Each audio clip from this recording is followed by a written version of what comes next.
Hello and welcome to the Giving Voice to Depression podcast, brought to you by Recovery.com, the best place to find mental health and addiction treatment for anyone, anywhere. Each week, we profile a guest who shares openly about their mental health journey. They share because they understand that when people don't talk about their depression or other mental health conditions, those of us who do struggle with them can feel like we're the only ones, that there's something wrong with us, and that no one understands. We understand. I'm Terry McGuire, the creator and co-host of this podcast. You have my promise that we'll keep it real here. Depression is real, and we're not going to sugarcoat our discussions about it. Hope is also real, and you'll get a dose of that here too. I'm Carly McCullough, a licensed social worker and educator, and Terry's daughter. We've both experienced depression and also support loved ones struggling with it. We're here to normalize talking about depression and mental health in our communities, as well as our families. And to share real-world tested strategies that have worked for other people who have walked similar paths. Thanks for joining us. We record a couple of new interviews each month and also replay some of our best ones from the archive so that new listeners don't miss out on those. This episode is from the early years when my Aunt Bridget was co-hosting. Hello, Bridget. Hi, Terry.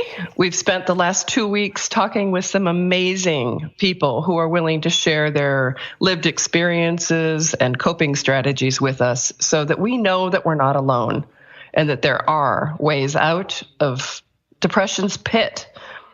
We begin this season with 2 very practical episodes about motivation. We know that from the outside, depression can look like laziness. From the inside, we know it's not a choice. It can feel more like a physical weight, producing a zombie-like existence and foggy thinking on one end of the spectrum, to what makes work, basic household tasks, even getting out of bed, feel like physical impossibilities on the other end. But the dog still needs to be let out, and the kids still need to be fed. The dishes need to be cleaned, and our jobs need to be done and done well, or we might lose them. Today's guest is Sarah Fielding. She is a New York City-based writer who recently wrote an article for Headliner called 9 Ways to Motivate Yourself to Work When You're Struggling Mentally. These tips might not feel like options on your worst days, but on days Sarah describes as when you're not at your peak mental state, they could really be helpful. So we're going to spend 2 episodes discussing them.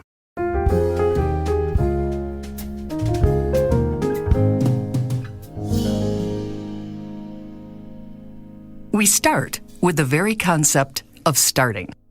I really think that starting is the hardest thing for me. Whenever I have a task in front of me that I need to complete, it's very overwhelming. It just feels very big, and it's hard to really take that first step, especially on days where it's just harder to function mentally. Because I think once you do take that first step of starting it, it really shrinks how big the task feels and makes it a lot more manageable. But when you are just staring it down, it just feels so unsure and large and just almost impossible at times. And I just thought it was a really interesting thing to discuss, the fact that just because we're sitting at a desk and in front of our computer doesn't mean we're going to be super motivated and getting the job done. There's going to be days where it's really easy. There's going to be days where it's hard, and it's about figuring out what the difference is between those times that will make it easier to continue on. Sarah recommends planning out your entire day. What are the big tasks that need to be done? What resources are needed to complete them? And then what are the less critical tasks? And about how long will each take? It can sound like a lot, right? But Sarah says mental health experts say that having that guide can actually make the day feel more manageable. So I think having that structure of knowing exactly what I need and seeing it laid out really makes a difference for starting, especially on days where I'm not feeling my best. And even there's so many different ways you can do it. You can choose there's the big 3 option where you can choose the big 3 things you need to get done today and the smaller things you want. You can do time blocking where you're like, okay, I'm going to give myself 2 hours to work on this, and then I'm going to give myself a half hour to work on this next thing, and then maybe an hour where I don't worry and I eat some lunch and just relax for a minute. It's really about what schedule works best for you, and what works best for you one day might not work best the next day. It's about analyzing how you're feeling that day and really taking the time to acknowledge it and then choose what the best option is for you in that day. So after you've got the framework for your day or week, make lists and stick to them. In her article, Sarah quotes Adina Mahali, a certified mental health expert, who says, quote, creating lists that encourage productivity or reduce distractions can help you focus, even when your mind doesn't feel like it. Start with the tasks that you enjoy or are good at to help you stay motivated and maximize the time you're spending at work. Yeah, so I definitely think that my favorite thing about lists is that I just feel like by immediately writing down what I need to do, I'm already being productive. I know that when I have 10 things I need to do and they're just swimming around in my head, it just feels overwhelming and impossible to do anything. And then when I see it all written down, it just makes it so much more manageable to see what I really need to get done. And 9 times out of 10, when I actually write down everything I need to do, I notice that that list is so much smaller than it seemed in my head and just seems a million times more manageable. And when Sarah writes her lists, it's not just the end goal, like finish that big project. She recommends breaking our jobs down into smaller, doable steps that allow us to acknowledge our progress and accomplishments along the way. I'll put everything on my to-do list. If I have to send a single email to someone, if I have to make a call to a doctor's office, anything, I write it down because I know that being able to cross those simple things off my list will give me that boost of like, okay, I did this, I'm motivated, I'm going, versus only writing down those really big things. Then it's just going to feel a lot more dragging and just hard and overwhelming versus having those small things in it too. Say I complete a big thing and I just don't have the motivation at that moment to jump right into the next big thing. Being able to spend 20 minutes crossing off some of those small things makes me still feel like I'm being productive without having to dive into something that's going to take me hours or potentially days to do. It boils down to a gentler, more self-compassionate, and more self-aware approach to our workdays.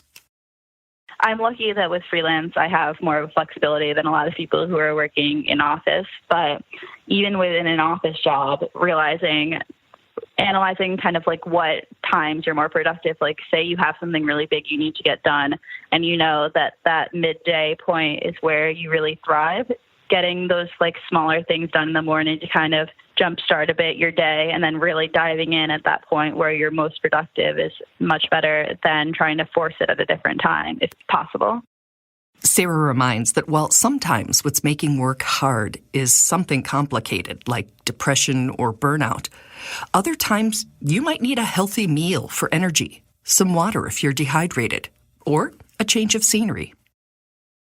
Say you had a bad day the day before, or you've had a bad day the past few days and you're feeling a bit down.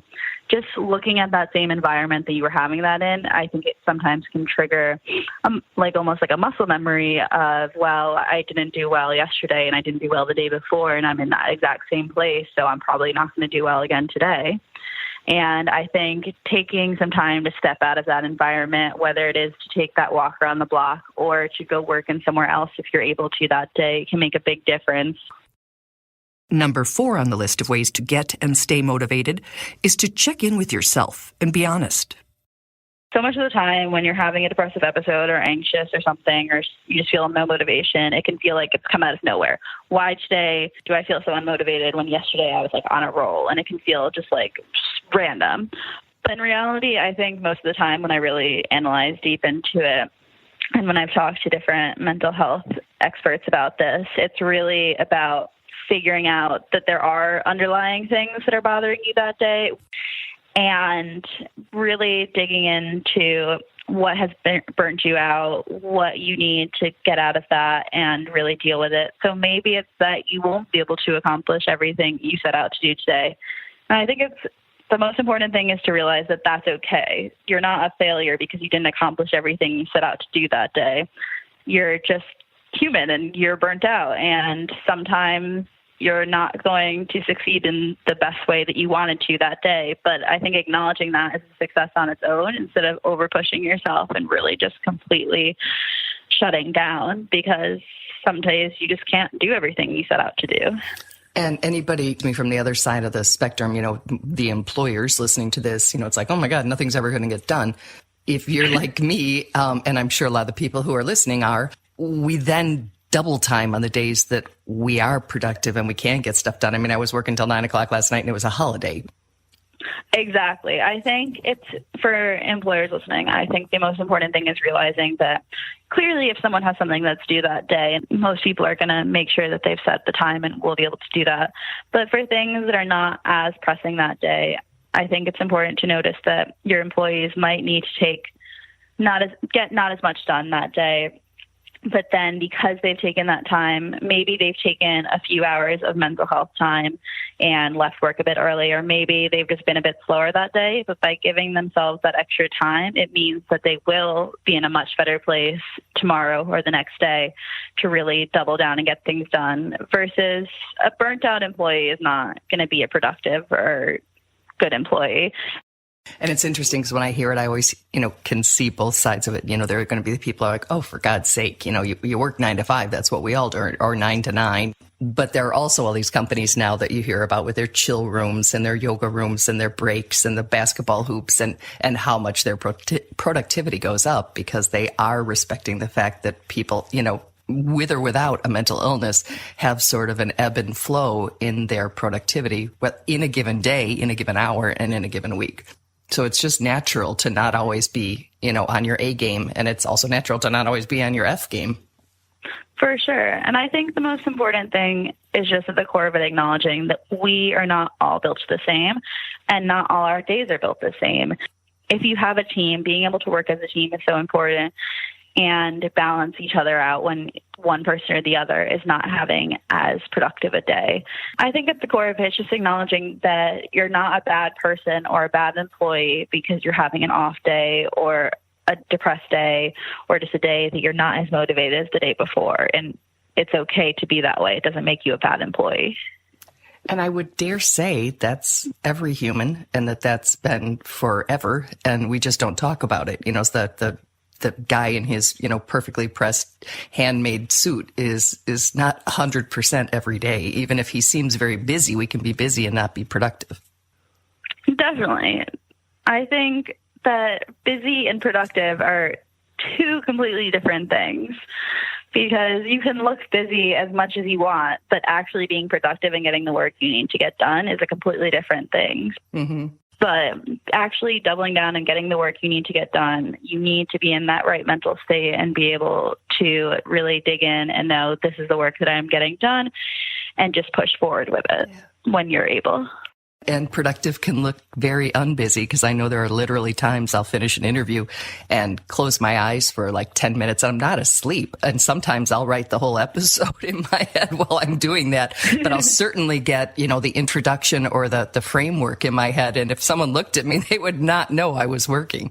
Exactly. It's really just acknowledging that what people see on the outside is not necessarily what's going on the inside, and knowing how you work best and figuring out how you're able to employ what you know about yourself within the confines of an organization and really make a schedule each day that works for you. And acknowledging again that what worked one day is not going to necessarily work the next day. It's about adapting each day and checking in with yourself in the morning and realizing what is best for you in that moment.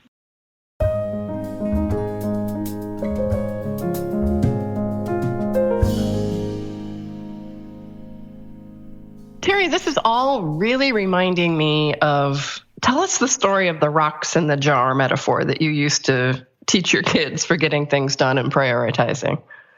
Boy, I didn't know you were going to say this. It's been so long. I remember it was about, you had rocks and pebbles and sand and water, and that you couldn't fit the big rocks in if you put any of those other things in first, the sand or the water or the pebbles.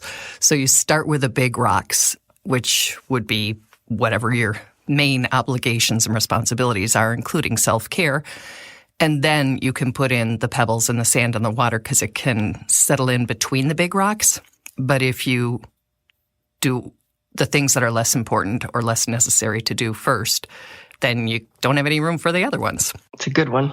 It's so funny you brought that up. Yeah. I found that although I'm going to now talk about the little things, I thought that the idea, and I have used it since I did the interview with Sarah, of putting those smaller things on the to-do list actually was very helpful for me, because I don't do that or hadn't done it in the past. And when I say like, write the next episode. That can seem like a lot, but when I break it down to do the interview, transcribe the interview, being able to check those things off did make me feel more motivated. And I found that a very, very helpful and effective tool. So I'm grateful for that. Yeah, I think it gives you a little momentum, right? It's like accomplishment. That's the word. Perfect word, momentum, yes. Yeah. So we'll talk about 5 more tips. Nothing groundbreaking here, but all good reminders, and also kind of nice to give ourselves permission when possible to work in the way that works best for us, which is not always sitting at a desk, staring at a computer during the specific hours of 9 to 5. So That's right. And I like the reminder that, what worked yesterday might not work today. There's a, kind of an organic ebb and flow to it all. If we can manage that. Right, if that's an option. Some days it is and some days it's not. So, and everybody check us out on social media. We have our daily posts, as always, on Facebook, Twitter, Instagram, and even my favorite, Pinterest. Excellent. We'll see you next week. Yep. Bye, Terry. I love you. Bye, Bridge. Love you too.